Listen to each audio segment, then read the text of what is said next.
में आएगा ही नहीं राम की भक्ति, बात ही खत्म। लेकिन काम की पत्नी है रति, प्रेम जिसे हम कहते हैं प्रेम, और यही रति अगर भगवान से हो जाए, रामचरण रति अगर हो जाए,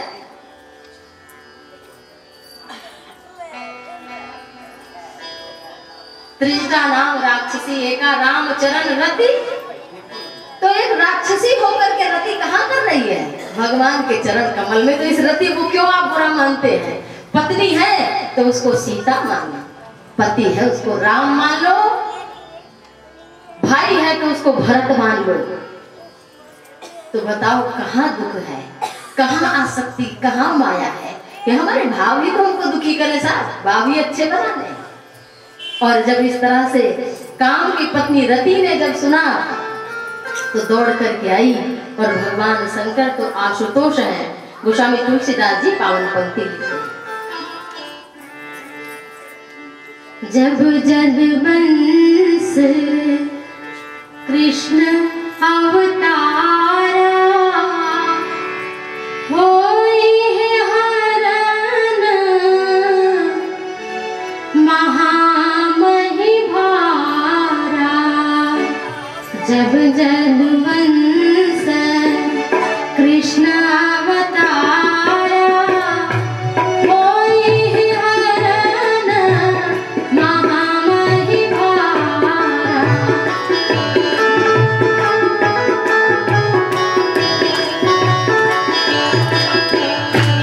कृष्ण तनया हो ही पति तोरा, कृष्ण तनया हो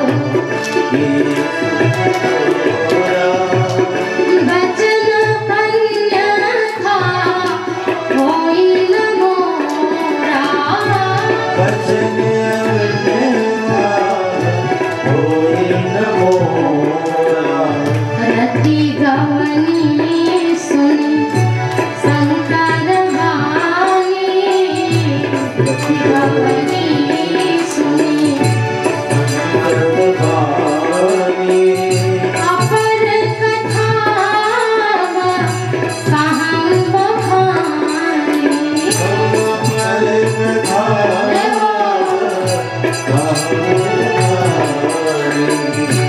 देवन समा चार जग पाए, देवन समा चार जग पाए। ब्रह्मादिक कुंठ सिधाए, ब्रह्मादिक कुंठ सिधाए। पृथक पृथक तीह प्रशंसा, पृथक पृथक तीह प्रशंसा। भय प्रसन्न चंद्रवसन सा, भय प्रसन्न चंद्रवसन सा। भय प्रसन्न चंद्रवसन सा, भय प्रसन्न चंद्रवसन सा।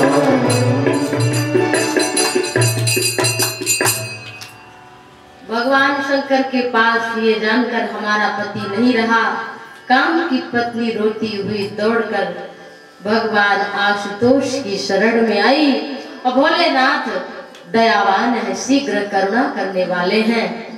कहा, हे रति तुम रो नहीं, तुम्हारा पति तुम्हें द्वापर युग में प्राप्त होगा, हरि के पुत्र प्रद्युम्न के रूप में। जब द्वापर युग में भगवान श्री हरि स्वयं कृष्ण रूप में आएंगे, तब तुम्हें तुम्हारे पति प्रद्युम्न रूप में प्राप्त होंगे, कृष्ण के पुत्र बनकर आएंगे, तब तुम्हें पति रूप से मिलेंगे। और लेकिन काम फिर सबके हृदय में, सबके स्वरूप में ही व्याप्त होगा, सूक्ष्म रूप से। ऐसा भगवान ने काम को व्यापक बना दिया। बोलिए उमापति महादेव की। रति जान जैसे ही जाने लगी अब की बार शंकर जी कहीं ध्यान न लगा दे, देवता डर गए। तो देवता आए देव सदा स्वार्थी, वचन कहाई जन परमारथी। वो गोस्वामी जी ने देवताओं की बड़ी हंसी उड़ाई। कहा है कि जो देवता हैं ये सब बड़े स्वार्थी हैं। आपने कथा सुनी होगी, लंका कांड तक जब राम जी युद्ध कर रहे थे, पूरा युद्ध समाप्त होने वाला था। देवता इंद्र जब भगवान श्री राम ने सीता जी का श्रृंगार किया था, तब इंद्र का पुत्र जयंत कौवा बनकर आया था। आप सभी ने कथा सुनी होगी। और भगवान श्री राम जी ने जानकी जी का श्रृंगार फूलों से किया था, गहना बना करके। और सीता जी के गोदी में सिर रखकर राम जी एक तरफ धनुष एक तरफ बाण करके लेटे थे। एक तरफ धनुष बाण करके प्रभु लेते थे। तो इंद्र को संशय हुआ। इंद्र ने कहा ये भगवान है जो पत्नी की सेवा में लगे हैं, कोई सही आभूषण नहीं है, फूल पत्तियों से आभूषण बनाकर माला पहना रहे, गजरा पहना रहे, कुंडल पहना रहे, कौन से भगवान है? लेकिन भगवान तो सत्य, प्रेम और करुणा के सागर है। तो ये इंद्र का पुत्र जयंत आया परीक्षा लेने के लिए कि रावण को मारना, ये श्रृंगार में लगे पड़े हैं पत्नी का। तो सीता जी के चरणों में चंचू प्रहार किया था, आप सभी ने कथा सुनी है। और श्री राम जी के पास तक जब रक्त बहा चरणों से जानकी के पहुंचा, तब प्रभु ने पूछा क्या हुआ। तब जानकी जी ने बताया प्रभु श्री राम ने सीख का धनुष ही संधान कर दिया था। तीनों लोकों में जयंत भागा, लेकिन उसे कहीं जगह न मिला। और प्रभु श्री राम जी जब आगे बढ़े थे, तब तो उन्हें पता चल ही गया था कि ये भगवान है, प्रभु श्री राम है, क्योंकि एक तिनके से नहीं बच पाया जयंत, तीनों लोकों में उसे भागना पड़ा। तब जान गए थे भगवान है। लेकिन इतने स्वार्थी देवता हैं कि पूरा युद्ध समाप्त होने वाला था, केवल रावण बचा था, अंतिम युद्ध का समय चल रहा था, सब रथ भेजा है। देखते हैं कैसे अगर भगवान होंगे तो जीत लेंगे। लेकिन कब भेजा? जब जान गए कि अब तो राम मार ही देंगे सब, तो अंतिम समय में रथ भेजा। अरे शुरू से भेज देते, रावण के पास हजारों सेना, हजारों सब कुछ था, राम जी बेचारे पैदल और बानर भालुओं का साथ, उनके लिए रथ न भेज पाया। तो इसलिए वचन कहाई जन परमारथी, आए देव सदा स्वार्थी। कुछ लोग ऐसे स्वार्थी होते हैं, जब देखते हैं कि काम पूरा ही कर ले जाएंगे तो हमारा भी ले लो। अब ये कथा हो रही है, इस कथा में लोगों को बढ़ चढ़ के हिस्सा लेना चाहिए। ऐसे तो दवाई में डॉक्टर ने 500 फीस ले ली, 1000 ले ली। कितनी दवाइयां महीने की लिख देते हैं, 5000, 6000, 10000। अचानक गाड़ी खराब हो गई, 10,000 का खर्चा हो गया। अचानक पता चला एक्सीडेंट हो गया, अस्पताल में भर्ती हो गए, लाख का खर्चा आ गया। उसको खर्चा नहीं मानते, लेकिन जब दान करने की बात आती है तो कहते हैं कैसे दे, हमारा पैसा चला जाए। अरे भगवान को आप क्या देंगे? उन्हीं का दिया हुआ उन्हीं को देने में संकोच। आदि उर अंचल ते थारी बीज डायो को परम सुखे पे हिया हरसायो है। श्रद्धा सन कीने दान होत है, सहस गुण हमहु सुने हो और निगमहु गाए। श्रद्धा सन, देखो आप शास्त्र कहते हैं कि अपनी कमाई का 10वां हिस्सा दान करना चाहिए, और नहीं आप करेंगे तो वो दवाई में खर्चा होना है, मुकदमा में जाना है। कोई सामान ले आएंगे, खराब निकल जाएगा, पता चला कल ही लाया खराब। अच्छी घड़ी ले आए, आज ही खराब हो रही है। अच्छा सामान ले आए, ये काम ही नहीं कर रहा है, खराब हो गया। 10,000 आपका, 20,000, 50,000 इसलिए चला गया क्योंकि आपने 100 में से अपना सोचा कि अब 100 में से तब खर्चा करूंगा जब 101 कमा लूंगा। ऐसी वृत्ति, कंजूस। तो इसलिए दान जो है, मैंने कल कहा था कि खाया पिया अंग लगेगा, खाया पिया अंग लगेगा और दान किया ही संग चलेगा और बाकी बचा जग लगेगा। तो जो खा पी लो, दान कर दो, किसी की सहायता कर दो, ये शुभ कर्म। और जो आपका मुकदमे में दवाई में लग गया वो दान में गिनती भी नहीं, खर्चा भी हो जाएगा, दान में उसकी गिनती भी नहीं होगी, है कि नहीं। लेकिन अगर आप प्रभु के निमित्त, कहाँ भंडारा हो रहा है, मंदिर में कथा हो रही है, तो संकोच छोड़ करके प्रगट चारि पद धर्म के कलिमहु एक प्रधान और जेन केन विधि दीने दान करे कल्याण। तो इसलिए दान आप करेंगे तो आने वाली जो विपत्ति है वो टल जाएगी, क्योंकि जो मुकदमे में जाना, एक्सीडेंट होना है, वो बच गया आपका पैसा, वो इधर लग गया। इसलिए जो कुछ आप 100 रुपया नहीं कर सकते, आपके पास 10 रुपया है तो उसमें से 1 रुपया करो, दशांश करना है। लाभ कमाते हो तो साल में एक बार 10,000 खर्चा तो कर ही सकते, उसको अपना मत मानो। महीने का निकालो कि हर वर्ष यहाँ कथा होती है, महीने का 1,000 रुपया निकाल के हम रखेंगे, 500 रखेंगे, 100 रुपया रखेंगे। कथा होगी तो हम 1100 रुपया तो रख पाएंगे भगवान के समक्ष। भंडारे में तो कुछ आलू दे पाएंगे, शक्कर दे पाएंगे, कुछ धनराशि तो दे पाएंगे। तो ये कथा एक व्यक्ति की नहीं, एक परिवार की नहीं है, ये आप सबकी कथा है, आप सबके भगवान हैं। अगर उनको आप अपना मान कर आए हो, भगवान तो किसी एक के नहीं है, आप अपना मान करके भगवान की कथा सुनिए और सत्कर्म करिए। बोले श्याम रामचंद्र की। आइए प्रभु श्री शिव के विवाह की संक्षेप में कथा श्रवण कर लेते हैं। आइए, आज संकष्टी भी है, चतुर्थी। और ये गणेश जी के माता पिता के विवाह की कथा है।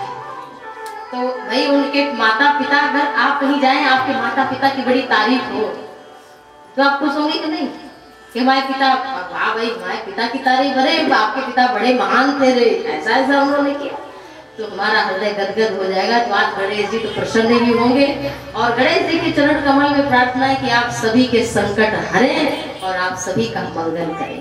बोले गणेश भगवान की।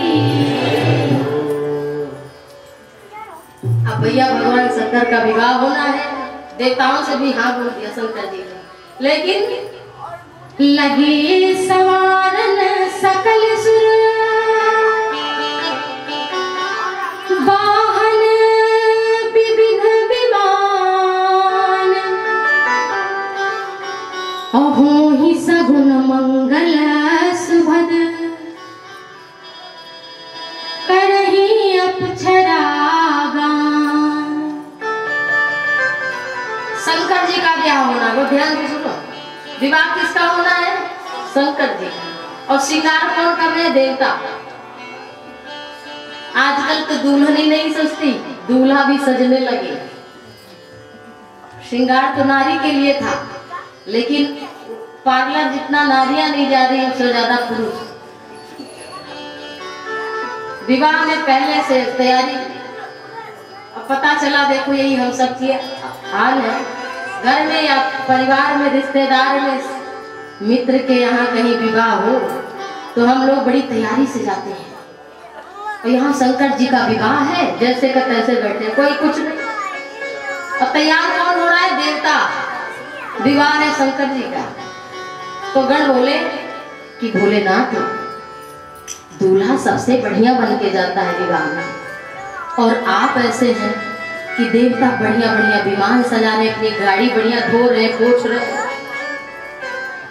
भगवान विष्णु अपने गरुड़ वाहन को सजा रहे हैं बढ़िया फूलों से, माला से। यमराज अपने भैंसे को बढ़िया सजा रहे हैं, ब्रह्मा जी सजा रहे हैं, अपने सुंदर कमल पुष्प को सुंदर बना रहे हैं। सब अपने वाहन से चलने की तैयारी, अपने शरीर को सजा रहे हैं। और शंकर जी बैठे हैं। तो गणों ने कहा, बोले ना कुछ तो श्रृंगार होगा, अरे घर तो बना लीजिए, किस घर में शादी होगी आपकी? शंकर जी ने कहा, घर क्या करेंगे, कहा पत्नी आएगी तो रहेगी कहाँ, हमारी माता जी आएंगी कहाँ रहेंगी? कहेंगे श्मशान। बताओ कौन ऐसा है जो पत्नी का ब्याह करके ले आए और सीधे श्मशान के दर्शन करे? कौन राजी होगा ऐसे वर से विवाह करने के लिए? नारी इतनी कामना लिए हुए आती है कि पति के घर चलूंगी, ये सुख होगा, वो सुख होगा, ऐसा होगा, वैसा होगा, बढ़िया होगा। पता चले कि नंगा है हमारा होने वाला पति, नग्न अमंगल वेश। कहा कि घर नहीं बनाओगे। कहा अच्छा घर नहीं बनाओगे तो कम से कम एक बढ़िया गाड़ी मांग लो किसी की, अपने पास तो वही बैल नहीं है। शंकर जी ने कहा कि पत्नी आएगी कल, देवी जी आएंगी, कहेंगी जिस आप मर्सिडीज से गए थे वो गाड़ी कहाँ गई? फिर कहेंगे मांग के ले आए थे, तो पत्नी कहेगी हम रहेंगे नहीं, तो जैसे हम वैसे जाएंगे। अच्छा एक मुकुट तो मांग लो, एक मुकुट ही मांग लो, सेहरा बढ़िया सजा तो कुछ। शंकर जी ने कहा क्या सेहरा सजा? पहली बात अगर कोई बढ़िया मुकुट सोना धारण कर ले तो देखने वाले जल उठते हैं, देखने वाले जल उठते हैं, उनके पास इतना सोना। और दूसरी मांगी हुई वस्तु किस काम की? फिर किसका जटा बनाएंगे? जटा मुकुट आई मोर सवारा। जटाओं का मुकुट बाबा बनना है, आई मोर जटाओं का मुकुट बना लो। शंकर जी से कहा फिर लोग नहीं जलेंगे? कहा अगर कोई जले तो बढ़िया बात है, बाबा वो भी बन जाए, जटाधारी वो भी बन जाए, क्या फर्क पड़ता है? जटा मुकुट अहिमोर। और मोर किसका बनाया? अहिमाने सर्प, सर्पों का सेहरा बना और दूल्हा बने महेश। गौरा जी को ब्याहने चले हिमाचल गए। शंकर जी शिवहि शंभु गण करहि सिंगारा।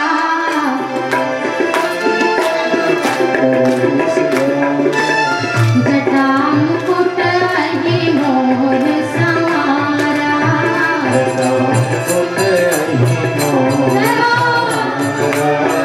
कुंडल कंकन कहिरे जाला।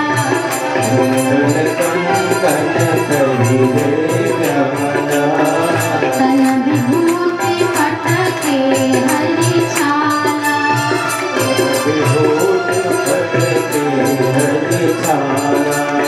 शशि ललाट सुंदर सिर गंगा।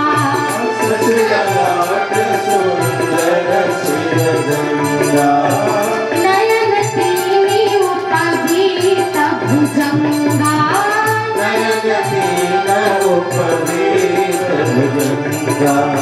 कर त्रिशूला रूढ़ मयूराजा।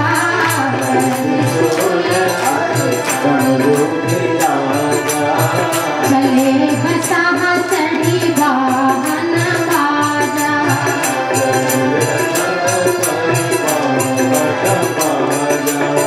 देखी शिवरी सुरतिया मुस्काई।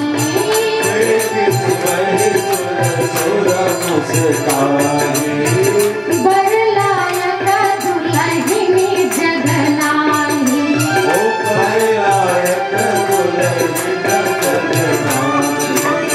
विष्णु विरंचिया विसुर गाता।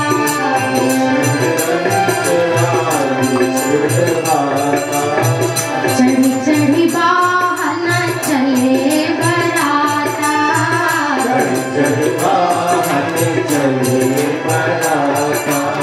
नमः शिवाय ओम नमः शिवाय। नमः शिवाय।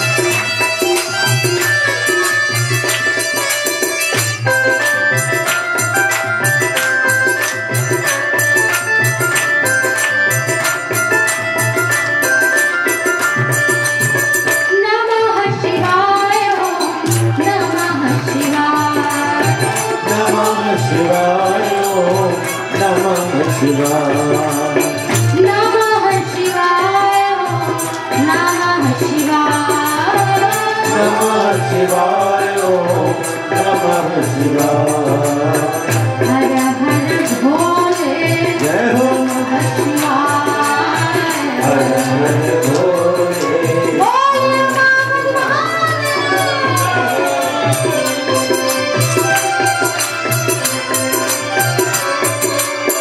नमः शिवाय ओम नमः शिवाय नमः शिवाय ओम नमः शिवाय नमः शिवाय ओम नमः शिवाय नमः शिवाय ओम नमः शिवाय ओम नमः शिवाय ओम शिवाय ओम नमः शिवाय हर हर भोले नमः शिवाय हर हर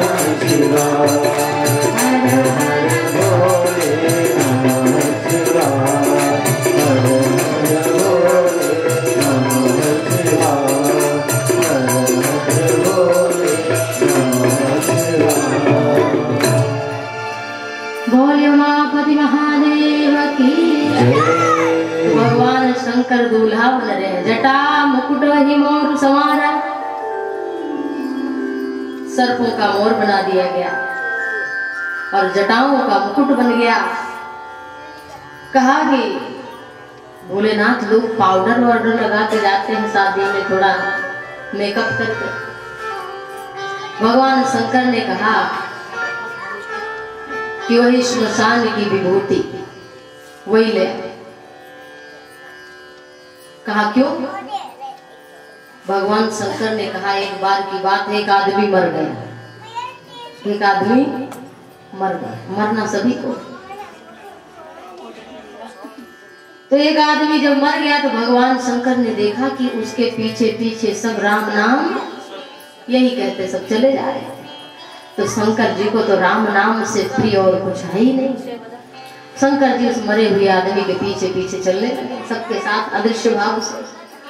और जब शंकर जी श्मशान तक पहुंचे, जब उसको चिता पर रखा गया और जब तक चिता नहीं जली थी, शव यात्रा जा रही थी, तब तक तो सब यही बोल रहे थे राम नाम, यही बोल। और जब चिता पर शव को रखा गया, चिता जलने लगी, तब एक आदमी ने अपने मित्र को बुलाया, सब बैठ गए।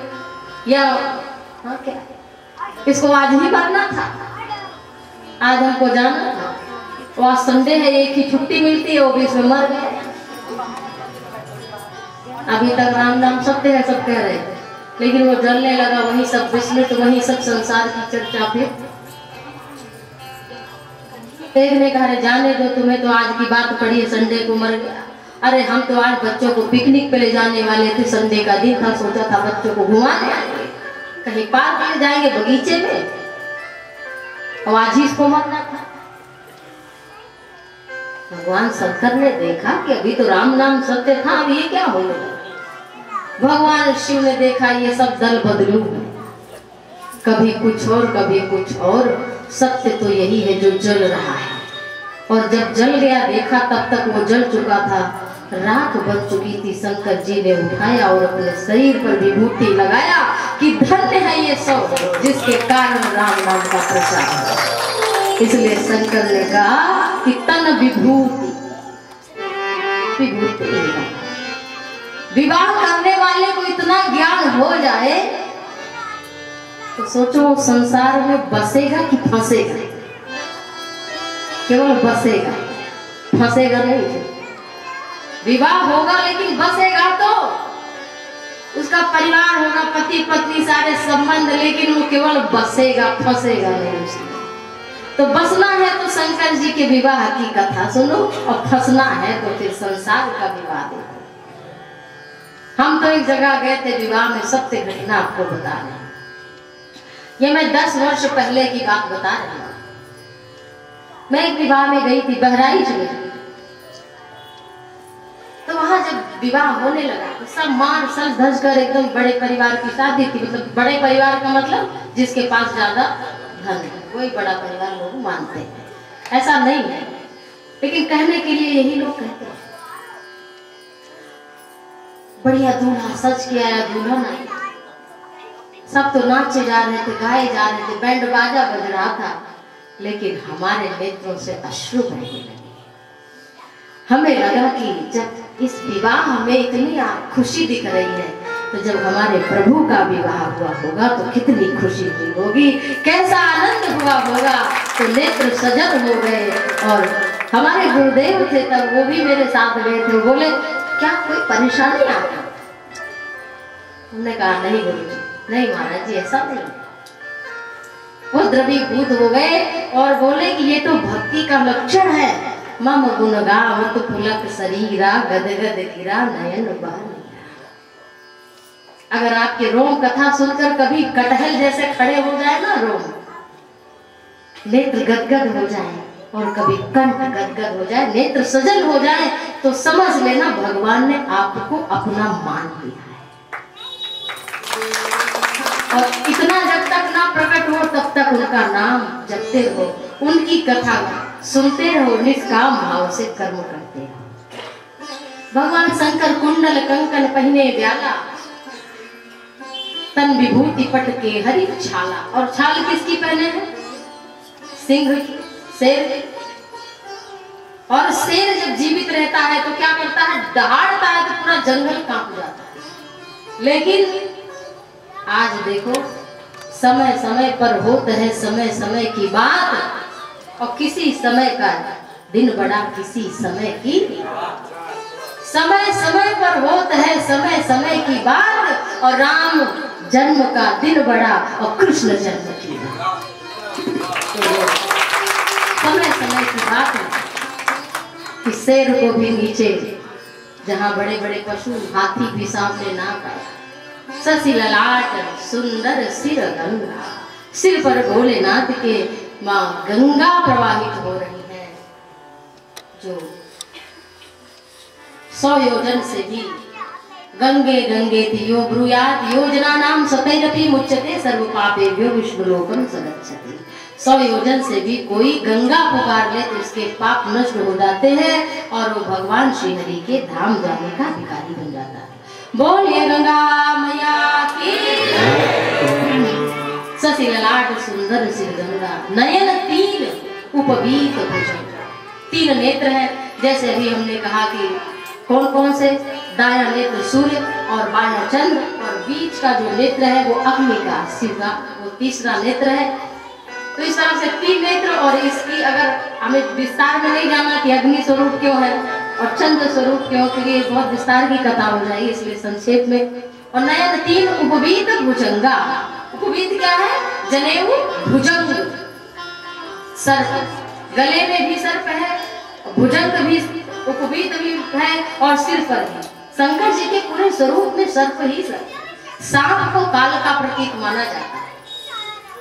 इसलिए भैया विवाह करने जाओ तो शंकर जी कह रहे हैं, लेकिन ये मत भूलना कि सिर पर बैठा है काल, ये मत भूलना। इस बात को याद करके करो तो वह गृहस्थ आश्रम आपकी पूजा हो जाएगी, और दशरथ और कौशल्या की तरह जीवन होगा। तो विश्वामित्र भले जंगल में होंगे, वहां तपस्या कर रहे होंगे, लेकिन उन्हें किसी गृहस्थ के यहाँ भी संत और भगवंत का दर्शन करने आना पड़ेगा।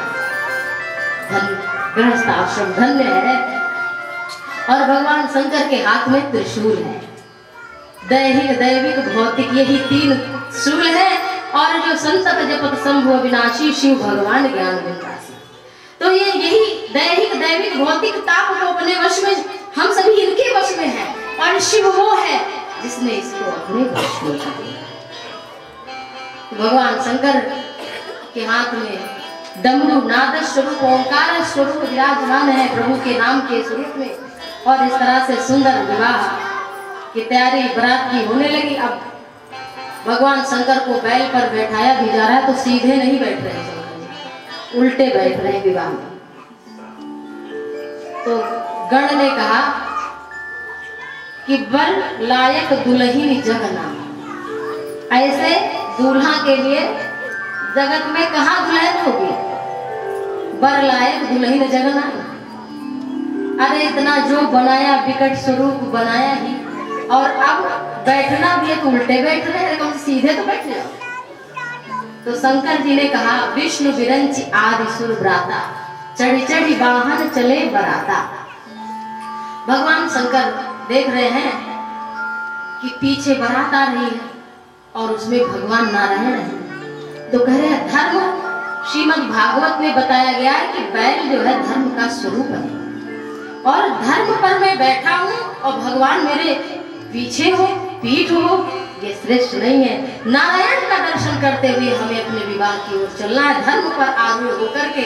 इसलिए ऐसा स्वरूप उल्टा बना करके भोलेनाथ विराजमान हुए और बारात सुंदर आगे बढ़ रही है। भगवान शंकर की व्यंग वचन सुनकर के शंकर जी के लिए विष्णु भगवान व्यंग कर रहे हैं कि हमें लगता है कि ऐसे जो है दूल्हे के योग्य बारात नहीं। भाई अब जैसा दूल्हा हो वैसी बारात भी होनी चाहिए। कहाँ देवता सजे धजे बिल्कुल सोने चांदी हीरे जवाहरात, और कहाँ दूल्हा और उनके गढ़ ऐसा स्वरूप बनाए हुए। तो भगवान विष्णु ने कहा कि भैया हम लोग अपनी पंक्ति अलग कर लेते हैं। अपने दल को विष्णु भगवान ने बांट लिया और कहा, भोलेनाथ आप चलिए अपने गणों के साथ। भगवान शंकर मुस्कुराए, मन ही मन महेश मुस्काही, हरि के बीच वचन नहीं जाएंगे। ऊपर से नहीं हंसे, मन ही मन की ठीक है वो नारायण राम जी। और कहा, हमारे पास बारातियों की कमी नहीं है। भगवान ने भी मौका दिया। बारातियों को किस भृंगी को भेजा।